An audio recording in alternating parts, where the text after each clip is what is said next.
Welcome back to Beyond Religion, X2x2 Stories of Deconstruction, where we talk with people who have left the 2x2 church and whose beliefs have moved beyond Christianity and organized religion. I'm joined today by Sara del Castillo. Thanks for being here, Sara. Thank you. Nice to be here. Before we get started, I'd like to ask people where your beliefs stand at the moment and how you would currently describe them. If I were to just answer on my own, but I did take a little quiz to see what the quiz master would say today. Um, there's something called belief.net. If you've never looked it up, it's kind of interesting. But I would say definitely I feel spiritual. And the most that I'm connected with it is just being outside in nature. And, also people who are kind or show loving true unconditional love, that kind of thing. That just, feeds me and makes me just feel like I'm lifted and hopeful. But a few years back, I had found Unitarian Universalism, which I am a member, and it really saved me. And I'm sure we'll talk about that in another question. And maybe like 15 or so years ago, I was already a UU, we call each other, UUs. And I was 100% UU. It was kind of funny. And when I had found the religion, I didn't know anything about it. And I was reading their principles. I was like, I've been a Unitarian Universalist my whole life. I just didn't know it existed.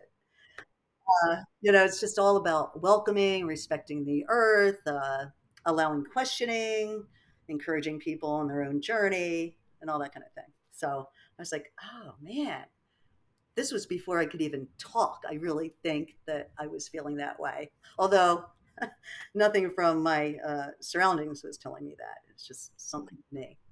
But anyway, I took the same test today, and I'm all about the journey and how we grow and change, and that's part of it. I think we should. And today it said that I most related to secular humanism. I feel like I could be a mix. I feel like I am a mutt in my nationality and my culture, but I feel like I'm a mutt, and it might change day by day. I feel like I'm a little bit of an atheist, a little bit of an agnostic, a little bit of a like earth based. I wouldn't say pagan, but just like a big mixture. Like grab the truths and things that resonate from everywhere, whether religion or not, and take what makes sense and leave the rest behind. So but I just kind of looked it up so that I could give you a little definition if you didn't know. Well, they go by the secular humanisms. They often just believe, golden rule: treat people the way you want to be treated. Don't treat them the way you don't want to be treated. And humanism, people who believe in that are capable of humanity is capable of morality and self fulfillment without belief in God. So I think that kind of sums it up. I do resonate with that. I love everything that you just described. It's really, I think it says something about you that you're not afraid to explore, a little bit and figure out what pieces of a few different things resonate with you and that you want to pull back into your life. I'm like, all right, maybe in 10 years, if I'm still here, I'll take the test again and see what it says. I mean, you kind of know on your own, but like, it's just interesting to do that. I think I would have gotten a different result on that test 10 years ago as opposed to 5 years ago, as opposed to now. I'm sure everything is always morphing a little bit. And it kind of depends on, yeah, like you said, the day. And, maybe something came up on the news and you're like, man, those friggin' people, and then you like, okay, well now I'm an agnostic today, or I'm an atheist today. And then other days you're communing with nature and realizing that everybody's connected. And Yes, yeah, yes. And one of my favorite scientists says that, Neil deGrasse Tyson, he's like, we're all connected. Like, whether you believe it or you don't have to believe it.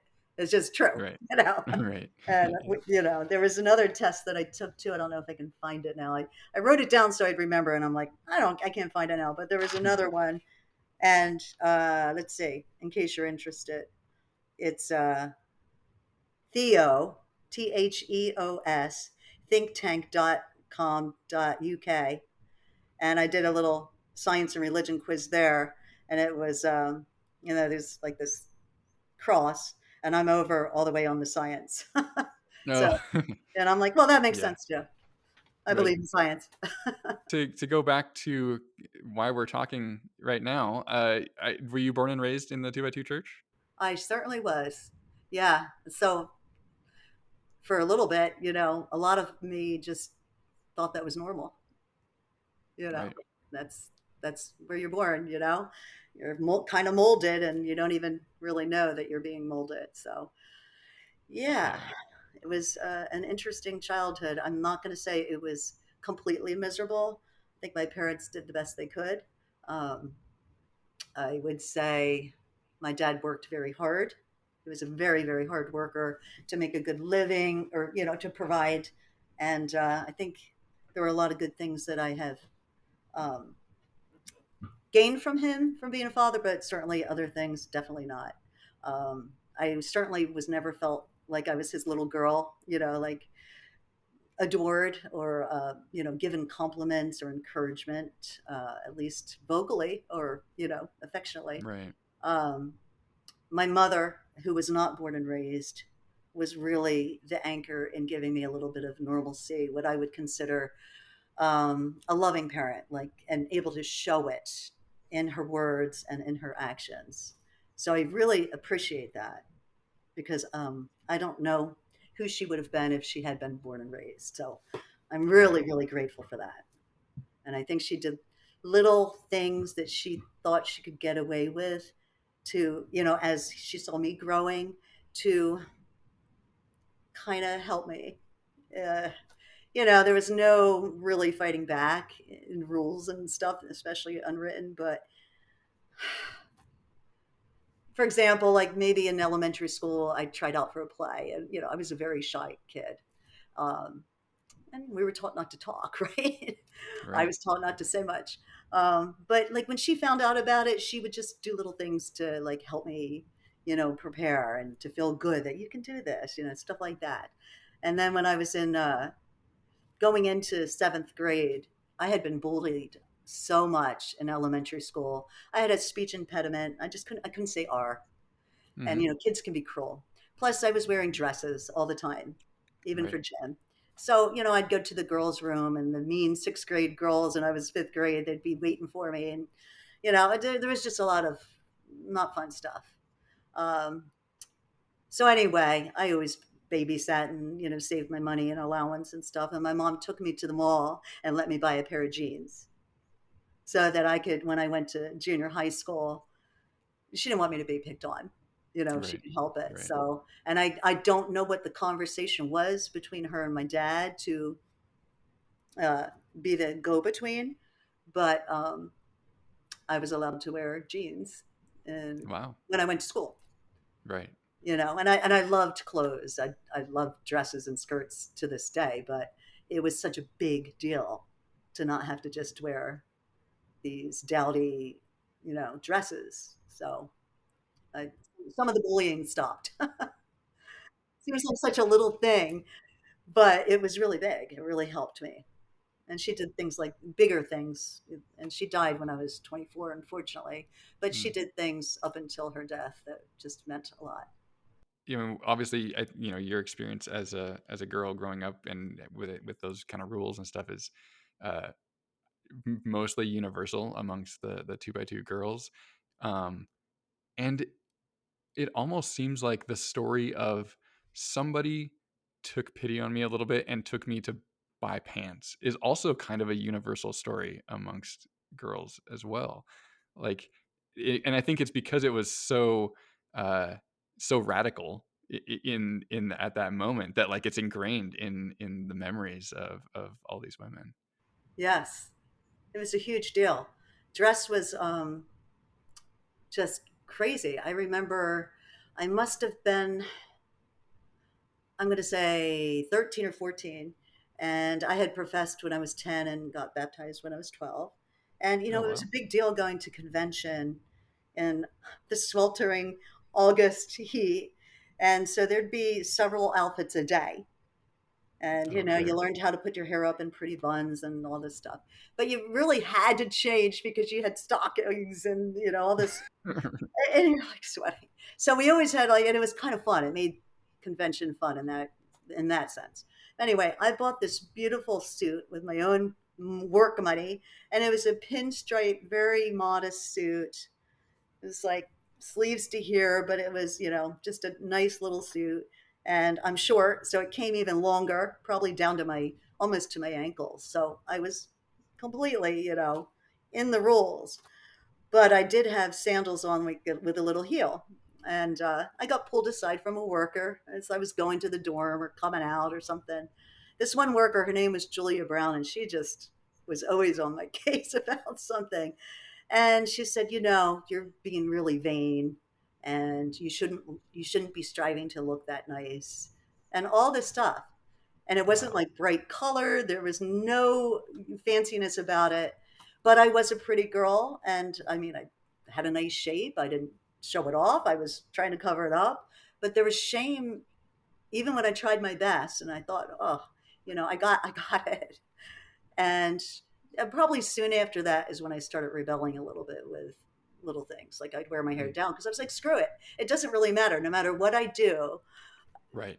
it's not going to be right, you know? Yeah, just something as simple as a sandal is like, yeah, at that point you might as well just say F it and Yeah, and she wasn't do even whatever. saying about my sandal, which was like the open Oh, toes. right. Oh my Right. god. It was more like I looked nice in the suit and I shouldn't. Oh, okay. So you think it was the whole ensemble, really? Yeah, it was crazy. That's So, crazy. uh, it's like I felt like looking back, even people that I knew who were like completely doing their best at every second, they'd get picked on for something that was somehow worldly. Like I remember my grandmother telling me once, and she wasn't real happy with me in my later years because I did leave, and before I left, I wasn't coming all the time, and I'd always call her because it was at her house, and I'd be like, "Just want you to know we're not coming today," because I always felt that obligation to Right. do that, and she wouldn't be real happy, but she was such a opened her home all the time, very modest. She didn't have much, but she did her best, and she loved to crochet, and you know, one worker said, "You're crocheting too much." Like it was always What? like she would do it because it was good for her arthritis to keep her hands Right. going, and it was just something that brought her joy. And I always feel like anything that was too joyful, that might be cause for some scolding. Right. And I just Th- felt so bad to hear that. Here's this Yeah. like what? That's what you have to say about her. Blowing my mind. That's the first time I've heard anybody get reprimanded for crocheting, which is like the most wholesome.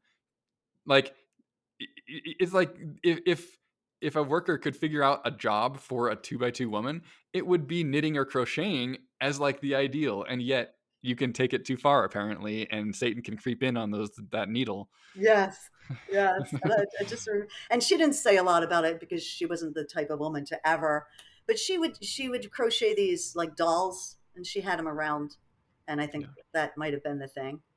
Um, Very humble household and all of that, and I just thought, did this worker sit there and say, if I had to pick something out about her, what would it be? I can't find anything. So, Right. all right, let me just conjure something up, you know? Right. Yeah, I feel like there's a certain generation of worker, and maybe even particularly sister worker, that it and I understand, like, were all victims of this system in so many ways. Um, and so I'm not putting that aside necessarily, and at the same time, they still did harm with the things that they did, to people. But there was definitely a generation where it almost seemed like they felt like they had to find something to correct every person in the field on, or something like that. Was part of their duty, was to make people improve themselves in some way, and male workers too, for sure. Yeah, yeah, interesting and sad, you know. But in some way, I'm glad because it did help me um, push me away slowly, True. slowly, slowly, slowly.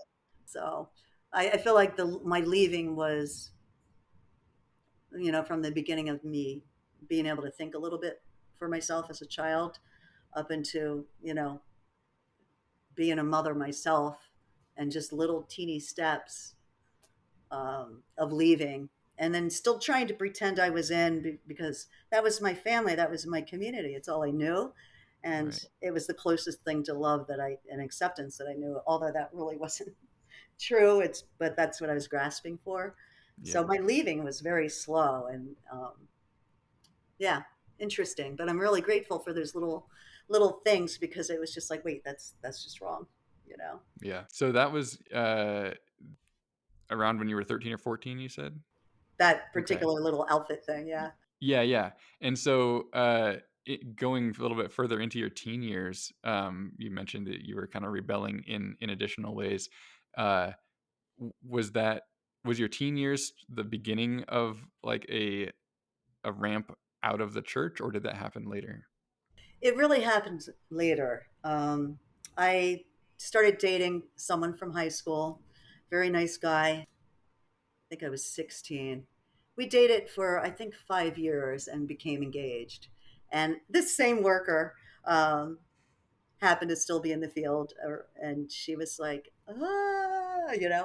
um, well, if you're going to do that, he really should profess. So, he's not my husband anymore, but he really loved me and really just wanted to be married to me. So he started going to these gospel meetings and professed, and they were very satisfied with that. But at that same time, or before he started going, I had started wearing my hair down, because I was like, wait a minute, we have to have long hair, but then we put it up in a bun. So how does anybody really know that we're not cutting our hair?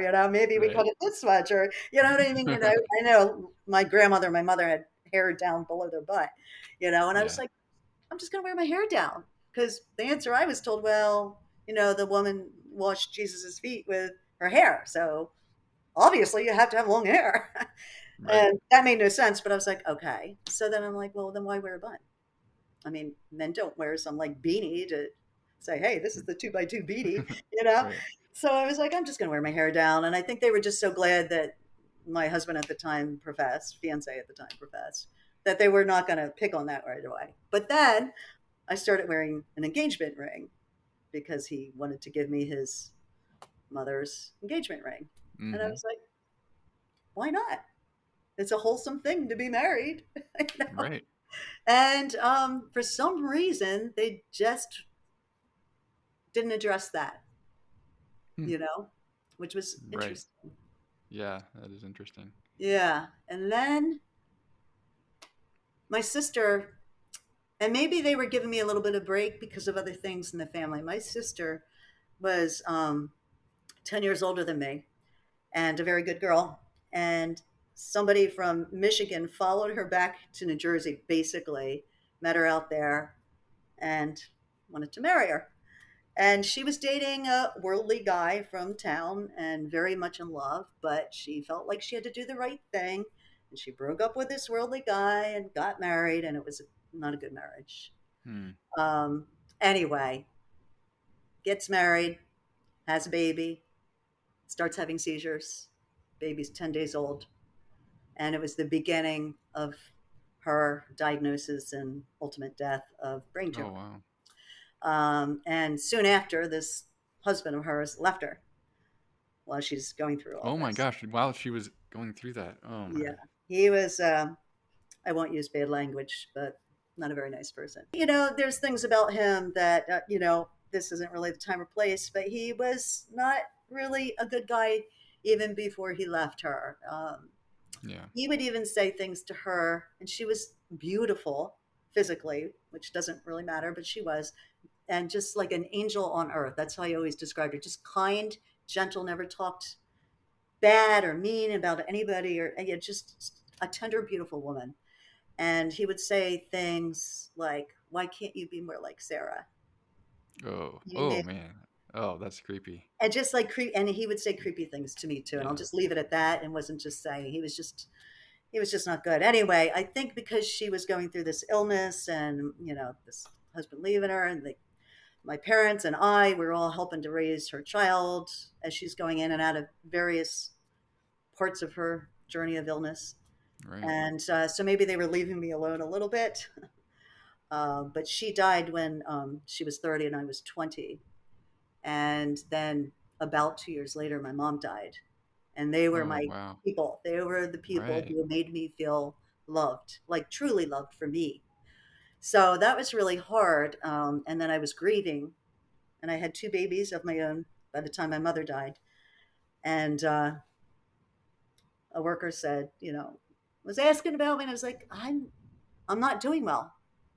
I'm grieving. The only thing keeping me alive is that I have these children that I'm really grateful for to take care of, and I'm thinking about like finding some therapy or something because I'm just, so devastated. And I was told, well, you're not praying enough, you're not holy enough, and don't go to therapy. That's worldly. That'll be the worst thing you could do. Stuff like that. So that was Mm, another big edge of me edging out right. because I really needed help, and Yeah. I wasn't getting loving support. I was saying, being told, nope, no, don't do that. There's something wrong with you that you're grieving so much. And that's, again, such a common experience, the therapy thing. Like, I think deep down, a lot of the people in the church and in the ministry know just how they know what it's going to sound like when you start telling your story to a therapist, really opening up all this stuff. Well, first of all, there might be like abuse that gets, spread to another person, and that's not good in their eyes. But also, like, another outside party might actually tell you what you're experiencing is insane. Maybe you should look at some other options. Yeah, that's true. I think deep down they all kind of think, they all kind of realize that what they're living doesn't look normal to anybody outside. Yeah, and I never realized that myself until I was way further out.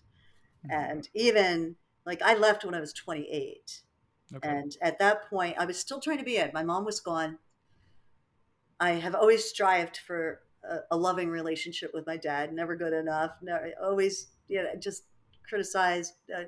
Yeah, there's so much to tell you, but um, I just wanted, I wanted some connection, some family left, Mhm. and so I stayed and I stayed and I stayed, and but then a worker pulled me aside after a meeting, and I had two little girls at the time. I have three children now, but and they were very, very well behaved.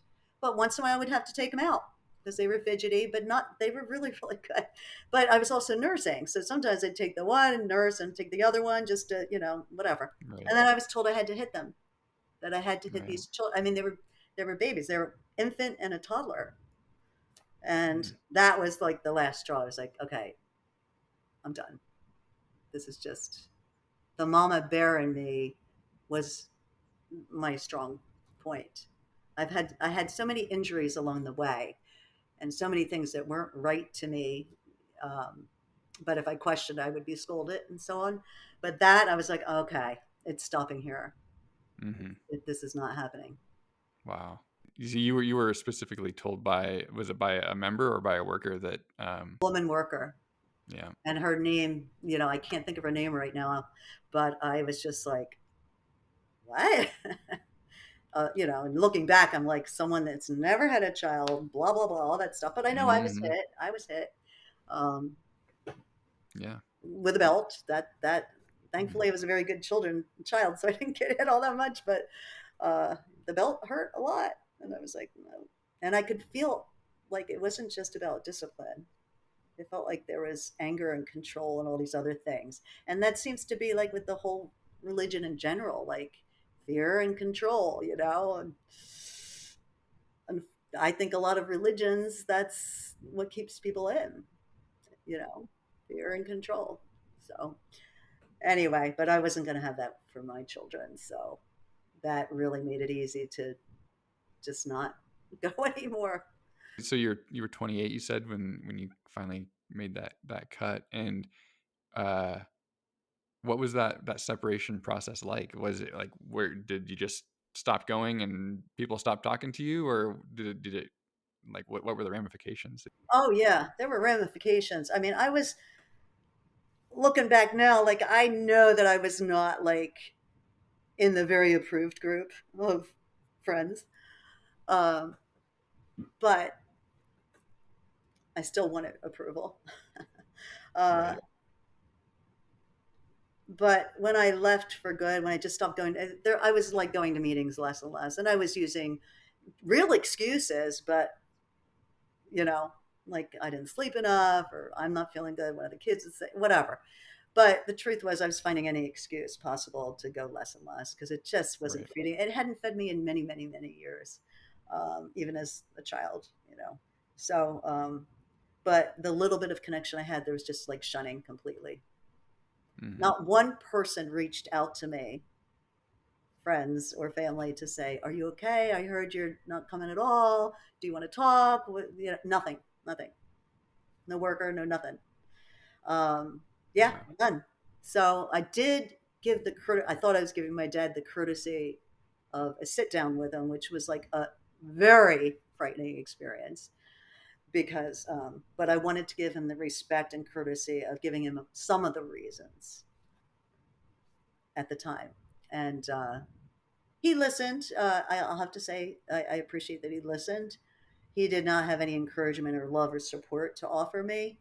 Um, but I just, things, just the dress rules and the control and not being able to question and, things, even like environmental things like if the body goes to ash anyway, why can't it be cremated? You know what I Mm-hmm. mean? That kind of thing. And like any question I ever asked of a worker or anybody else, I never got an answer that really satisfied me. As my Cuban husband would say, it was not suficiente. Yes. It wasn't sufficient, but it would shut me up because I'd be like, okay, I can see this isn't really going to work. Right. But another thing I said was like, I do see racism, Oh, sure. not with every person, of course. I know some wonderful people. I'm not connected with them anymore, really, but wonderful people, wonderful, loving people in the way. But I saw racism too, and I didn't like it. It felt completely opposite of what I was reading about Jesus, you know. Right. And I remember saying, well, if you really look, this is the one thing I remember him saying, and he might have said other things. He goes, well, if you really look deep inside you, you're going to see that you're a racist too. Everyone's a racist, or something like that. And I was like, Oh, wow. I don't know, no. And there was more to it than that, but I won't get into all the details. But Mm-hmm. I was just like, no. And I do appreciate that he listened to me, and I don't think he appreciated that but I was really trying to like. There was no exit letter. If I thought Mm. anybody would read it and even hear it, I would have done that. But yeah, nobody reached out to me. Did you have anybody else who had left the church that was in like your immediate vicinity that you were just kind of on your own? I was on my own, and it's crazy. Like when the computers started coming out and this and that. I didn't, I still didn't know much about internet. But then at some point, I'm trying to remember when, I started like trying to search to see if there was anything. I'd do what I could. I wouldn't find much. And then I would find like one little thing, but it was like all fuzzy and just like not a lot. I Mhm. was so desperate for support and wondering, I can't be the only one, you know? So I didn't get any support, except when I finally found the Unitarian Universalist Church. And they didn't know. They didn't know. I wouldn't have said I came from this really controlling religion, Right, you know? right. Um, I would have just said I left a religion I couldn't stand, Mhm. back then. Yeah, Now I'd say, I was born in a cult, didn't know it. But they really saved me in many, many ways because I was just, you know, on my own with all that. So, and mhm. I had some friends and stuff, but no, you don't share these things. If there's shame or embarrassment or just like, how do you explain this to somebody without it being a 100-hour conversation? Yes. So a lot of times you just like kind of not really talk too much about it. But I searched for a church.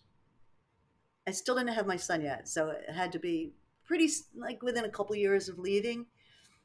And it was in the town I was living in at the time, and we went with the girls, the little girls, and I was like, well, this seems better. And then like the next Sunday, we didn't go back because I was like, nah, I'm not feeling good about it. And then they showed up at our door when we didn't come the next Sunday. Oh my And they were goodness. really, really pushy. And it felt like Jehovah's Witness knocking at your door or something like that. Yeah. And I was just like, ah. And I was like, forget it. I just, no. And then I started looking in the paper, like maybe a year or two later, just glancing. We used to get the paper, the Trenton Times, and they'd have like somewhere around the one ads and classifieds. There was just like the little religious section. And every time I would read about the Unitarian Universalist Church, it was like all these subjects that mattered to me.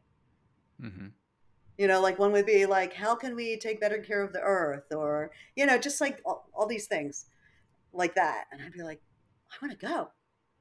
And so we started going, but not that regularly because my husband at the time was working night shift and I had babies. It was a lot. But I would go, and then within like a year, we moved closer to where the church was. And really, it was not only for a better school district, but also because I really wanted this. And it Hmm. was really wonderful. I just blossomed like this very, very late bloomer. Right. I was able to express myself in words and dance, and I found out I had a voice, that I was actually a good speaker. I was always very shy and just like, oh my God. And, I was asked to join all these committees. I sang in the choir, did all these things. It was just fabulous. And so you were still with your first husband at that point. Did he leave at the same time as you? Yes. He didn't have much holding him in there anyway, right? He was there for me. The minute we got married, we had a TV that we hid away. Like Hmm. we were just, it was more, like we didn't even talk about it. He was a follower in many ways. I'm not saying anything bad about him, but he's one of those people that will follow what other people are doing. So I think it came kind of easy to him, but he was really glad to when it was done also. Right. Right. um, my husband now would never have bought into it. He would have been, we can be friends forever, but I'm not doing that. Right. Because he had his own religious upbringing. He was raised Catholic, and his parents were great. He had a wonderful childhood, but still, he was like, no, no to religion, no, no, no. Yeah. Yeah. So anyway, The Unitarian Universalist is, I mean, if I already know if I were to choose a church, that would be the one that I'd be going to. Um, I just haven't. Abby and I have both talked really a lot about going, and we know a ton of people that go. Just that's because that's kind of the social circles that we run in. Um, so yeah, maybe the more and this is I think you're the second person that I've interviewed now who attends a UU church, and yeah, I I don't know. I think I'm probably gonna have to check it out at some point soon for sure. it really, I mean, I was a very, very active member for many, many years. It just fed me in so many ways. And I think I contributed a lot too. Since then, I became, I just did all these things. But anyway, now I officiate weddings and funerals Oh, because cool. the minister at the time was like, you're a really good speaker, and I see you like poetry and blah blah blah blah blah. So I would participate in services, and Hmm. then my love of music. I played piano, I sang, and then they used to have summer-led services by congregants. They'd sign it. They'd be like, "Yeah, we'll do a service on Mother Earth or whatever, all kinds of topics." And I did many services like that. I did one on Rumi, the Sufi poet. I mean, just all kinds of cool stuff. But anyway, this one person, I was early on in my experience there, like three women, they did this service, and it was like being childlike, like not losing your childlike wonder, and what how children usually think they can do anything. Hmm. And it was like really inspiring. And then at one point they said, all right, if you feel like sharing, stand up and just say, what would you do if you were still a child? And I stood up and I said, I would dance without any inhibitions. It was just something I always wanted to do, but you were allowed to do. Right. And after the service, they came up to me and they were like, hi, would you consider dancing for an upcoming service in a couple of weeks? And I was like, before I could think too much, I said yes. Hmm. And I did. And I felt so free and spiritual in just embracing myself and my expression. And I must have danced like probably 12 different times over the years, Mhm. and it was just amazing. I was like, here I Wow. was not allowed to dance, and here I am in church. And it wasn't dancing to like spiritual, like, religious music. It was dancing to whatever I picked, Right. you Right. know, from like crazy drumming to well, like all kinds of stuff. And it was just awesome. Very That's just cool. one way that I was just like, oh my gosh, this is so great. It was like, Yeah. uh, and then when I found out about the group and all the stuff that came out a few years ago, and Sherry's great book and all that, I felt like finally I was getting support. Well, I'm just turned 61, so leaving at 28, and just a few years ago, finally like, oh my God, here's my people. They've gone through this and they're going through it, or they're just Right. starting to go through it, and I was like, I didn't even know I needed to heal. You know what I mean? Yeah. Like I Yeah. wanted this I healing, I but feel the same way. Yeah. yeah, and I said to my husband before this, I was like, I don't want to cry. Not that I'm ashamed of crying, but I'm like, I want to do a good interview. And I'm like, but I have been feeling like sad, free, sad, because I'm letting go even more with some family, unfortunately, but not really what I want to do, but it's the way it has to be. And I was like, I feel really deeply sad because I never knew, like, I went through trauma. I never knew. I just needed to leave. And I thought trauma and healing was like grief because I went through some Mhm. serious grief. And to me, that was like the big deal. And it is, it still is. In fact, my husband lost his son in 2017. So that's been a Mm. whole another journey of just difficult grief. Yeah. I never would equate, living through a cult as, the cults you see on TV or whatever that are really extreme. But ours seems so subtle and pure because that's what we were told and all that. But I'm like, no, this has been a quite a healing time, and more has been exposed in recent years in my own Yeah. personal experience as well as Mhm. witnessing people's journey. And it's like, wow, a lot of healing needs to take place for a lot of people. Yeah. Yeah, it seems like, I mean, granted, there's been, certain communities of ex members for, several decades now, but they were hard to find and they were kind of managed poorly. There was a lot of infighting and arguing and stuff like that. And yeah, it's like the whole community just kind of delayed their healing for a really long time. And now suddenly there's all these tools. I mean, not just our group, but there's all kinds of other groups that, you know, if people want to find a community, they can find not only the major, like the overarching community, but they can find individual communities that suit them. And yeah, it's kind of a crazy time that we're living in right now. I never would have imagined that we'd be here. No, me neither. And I'm really grateful that I um, found out about you because you and your wife and the other two administrators you're doing such great work, and you've gone through your own stuff, and you're still able to maintain the space that is. It has been exceptionally amazing for. I can only speak for myself, but I see what other people post, and I can see what an impact it is. And maybe it's a blessing that I didn't find these other groups that were around that I couldn't find.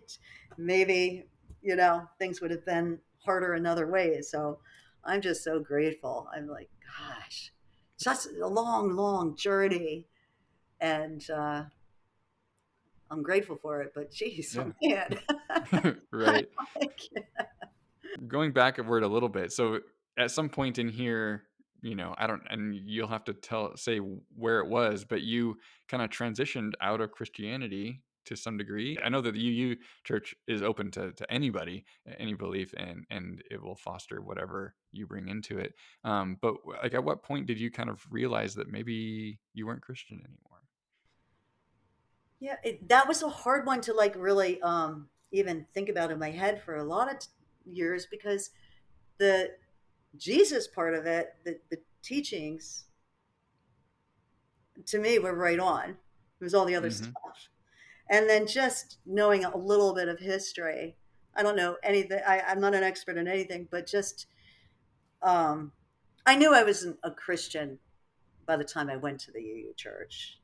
I might not have said that out loud, but I wasn't saying I'm a Christian. And Right. but I knew that, and then when I saw how they embraced all religions and how much there was to learn, especially from non-religious sources, um, but I didn't say it out loud. I think it took a while because I did know that Jesus was a, the, what we know of him uh, seemed pretty darn right on. But Hmm. I didn't see people, including the leaders, actually doing what Jesus would do. Right. And I was like, I don't know what's going on here. Like it didn't, it wasn't jiving. They weren't walking the walk, walking the talk. Right. And then I would look at other religions too and say, they're not always walking the walk either, talk. And then, just learning about other religions, like they all have a creation story and they all have some kind of God figure. And I'm like, yeah, somebody born over here in this time period and someone, like I just began to understand that there's just not one way or one savior. And no, I don't believe there's a savior, but I'm not criticizing anybody who's following that path and trying to be a moral, ethical person. But it's, Right. I was like, no, I think you just need to be a searcher, open, kind, and, treat people well. And I think that's really all you need to do as a human being. No arguments from me on that point. I remember saying as a kid, but what about the people in Africa or wherever else that doesn't know about this way? They're all going to go to hell. Like it didn't make sense. And like people that I knew in my community or that I learned about in school, I'm like, wait a minute, they couldn't possibly all be going to hell because they don't know about this one true way that there's only a few. You know what I mean? Like that didn't make any sense to me at all. It's really amazing that they get away with that whole concept because it's never one that they can really explain very well. I think that it usually ends when some form of, well, you just need to have faith and you need to pray harder. Like that's their solution to that whole conundrum. Put it back on you. Yeah, exactly. Yeah, that was a big one for me. And I remember sometime in my teen years, we were studying the Holocaust in junior high, and it really, really, I never let go of it. Like it's still very important to me, and I remember just reading everything else I could on it, and just devastated to know that this happened. And then maybe a couple years after that time, it was still like just something that was just like, whoa. Uh, it was after meeting, and this one older man that I really loved. He was funny. He was just a little bit less somber maybe than other people. So I Hmm. kind of liked him. I thought he was cool, and he would say jokes and stuff. But he was, I saw his ignorance because I don't know how we were talking about. Somebody was talking about the one true way and this and that and the other thing, and I said something like, "Well, I just still think people are good. Like I think that all kinds of people are good, whether they're religious or not." And if they're in a different religion, they could possibly still be as good, if not better. And he said, well, that's not true. Look what happened to the Jews. And I Oh was like, wow. what? Did you just say that? And I was just like, I can't believe this. Yeah. The sense that people would make out of things to fit the narrative Hmm. Yeah, and I mean that's hurts my head. it really it hurts my head, it hurts my heart. It just pains me that somebody would be able to justify such horrible thoughts about other humans. Yeah. Yeah. And then I'd be like, okay, so then why do we get cancer? Or why do, like, I remember being in convention. Somebody would, one worker would always say, there's always somebody who's gonna die in an accident on the way, so you better like get all your That's stuff right. lined up and don't have one bad thought because God will know. I'd be like, I Yep. was afraid to think even to myself. I was like, oh, he's gonna know that I. We were raised with thought policing before before thought policing was even a term, probably. Yeah, for a long time, even after I left, I knew it was right to do. I knew I wanted to, needed to, all these things. But I think for a few years, if I thought a little bit too much, like I still had that conditioning, that button that could be pushed here and there, I guess. And I remember like I'd just be driving, all of a sudden a thought would come in my head. It was like the old thought, and I get like butterflies, like Mm, that, like not the happy butterflies, but like the panic. What if I'm wrong? What if there is a right, hell? right. And then I'd be like, stop that. But it was a really true feeling for quite a few years after I left. And Wow. now I'm like, I don't need to know. I'm pretty sure that I know some things are not true. But I don't think it's my job to know. I think it's my job to be a good person. This world would be a different place if everybody had that attitude. If you put the salvation of all of humanity on your own shoulders, no good comes from that. That's a good way to put it. Yeah. There's so many things like it could be like I feel like I want to write a book for sure. I am Hmm. a writer. I write poetry mostly, but there's so much that I need to say, and I don't know that anybody needs to hear it or would want to hear it. But I still feel like it would be part of a good healing for me. Um, but I am a lover of words. I went to college to be an English teacher because that was an approved kind of Hmm. thing. And it made sense because there were a couple teachers in my life that really made a positive impact on me. So I thought, well, I can do that. It wasn't like in my heart to do, but it was what I thought would be approved. Right. And then when I was about 30, a little before 30, I was like, I know what I really want to do. I always wanted to be a massage therapist. So Uh-huh. I am. I'm a reflexologist, massage therapist, and I'm even into metaphysical stuff, energy work, and intuitive stuff. But that would have never, like, I would never have brought that up. But Right. that's so I changed careers when I was 30, and that was very fulfilling to be able to do. I don't even know how I got on that subject. Anyway, I also love words, so I officiate weddings and Hmm. funerals and stuff like that. So I think I'll write a book. I'll let you know. You're publicly announcing it, so it has to happen. It has to happen. But I wanted to, if you don't mind, I wanted to read a couple of quotes, Yeah, please do. just from different religious figures. The Dalai Lama. This is my simple religion. There is no need for temples, no need for complicated philosophy. Our own brain, our own heart is our temple. The philosophy is kindness. Love that. And then this one is from Pope Francis. It is not necessary to believe in God to be a good person. In a way, the traditional notion of God is outdated. One can be spiritual but not religious. It is not necessary to go to church and give money. For many, nature can be a church. Some of the best people in history did not believe in God, while some of the worst deeds were done in his name. And that came from Pope Francis. I was like, that's cool. And then Buddha. No, I don't know if he really said, I don't. I just found these quotes. In the end, only three things matter: how much you loved, how gently you lived, and how gracefully you let go of the things not meant for you. I don't know if I always agree on gently. Like I think like sometimes you have to be more forceful, but I liked it, enough to find it in my zillions of quotes. But one I have on my fridge, also, attributed to Buddha, is question everything, find your own light. And I just that was like, oh yeah, question.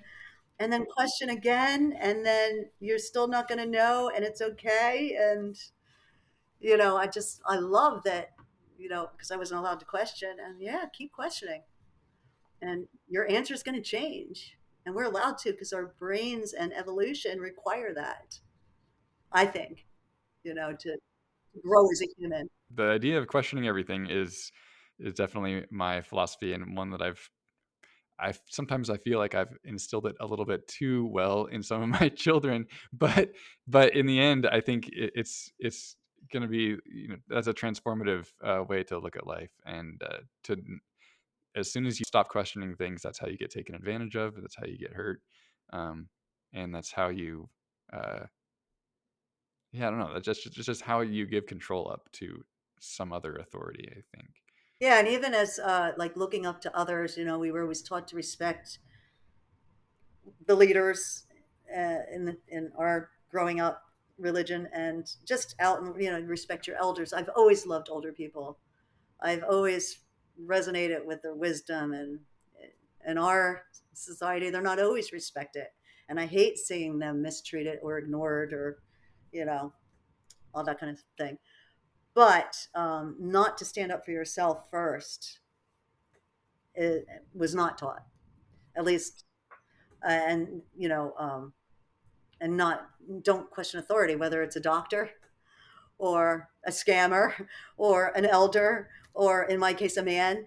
And I was not taught that until I learned it along the way, and I learned that no is not it's not a bad word.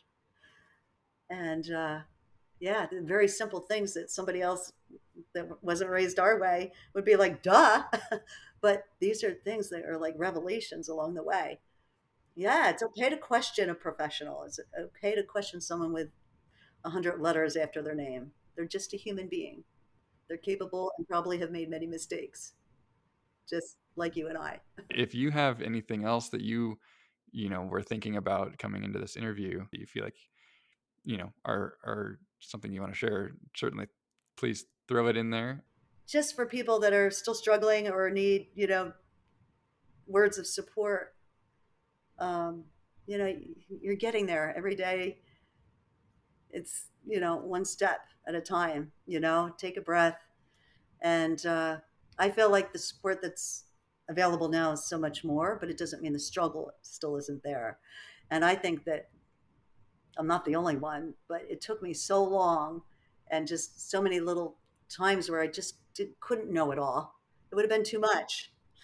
Um, so my journey started probably before I can say, but I think I was 4 when I had something traumatic happen that was um, about me questioning and how I was disciplined for it, up until 28 when I actually said, I'm not going anywhere. And here I am, 61, and I'm still realizing, oh, I have stuff to heal from. So it's like a process, and you don't have to do it all at once, and do get support.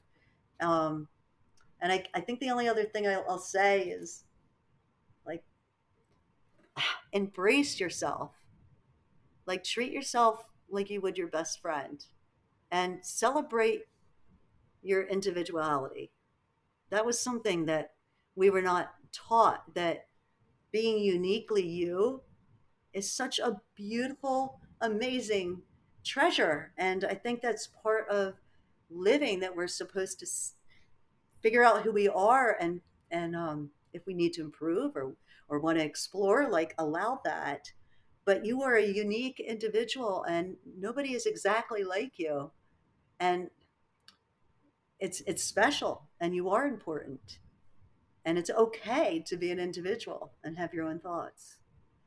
And I wish that we were taught that, but I'm so glad for all the different things that have gotten me to the place where it's like, yeah, it's okay. It's not selfish to take care of yourself. If there is a creator of us that I don't know about, I think that creator would be very happy that you're taking care of yourself and you're celebrating your uniqueness. Like a snowflake is, each one is different. Each thumbprint is different. You're different, and it matters. And I think people should celebrate themselves when they can. And that's not every minute of every day, but I hope that for everybody. Well, thank you for those the words of real wisdom there. It's what you just said is something that I think I and I think a lot of other people still struggle to embody, even though we logically know it's super important, and it's we are super important to be true to ourselves. It's still a struggle, and so yeah, it's good to be reminded of it. Yes, and I struggle too, but I'm committed to not staying in the struggle anymore. Yeah, I And love it. if I do have a tombstone, I don't think I will. My children and my friends all know that a little sparkle never hurt anyone. It's okay to shine. And people will say, oh, you always have like a little sparkle. And it is true, because it's not because it's that important, but it's like joyful, and I like self-expression through color and art and what I wear, and whatever. Hmm. If I want to cut my hair or whatever. Uh, Right. but really, a little sparkle is in every person, and let it shine, maybe. I love it. Well, thank you very much, Sarah, for coming on here and sharing so much of your story. Look forward to reading that book someday. No pressure. Nope. Thank you. And really, I cannot tell you enough. Please, please extend it to the other administrators. You're all so wonderful. And for you for doing this, it's got to take up a lot of time, and it's meaningful. And you never know the one person who's going to watch it who will be like, this is just what I needed. So thank you very much. Thank you. I appreciate it.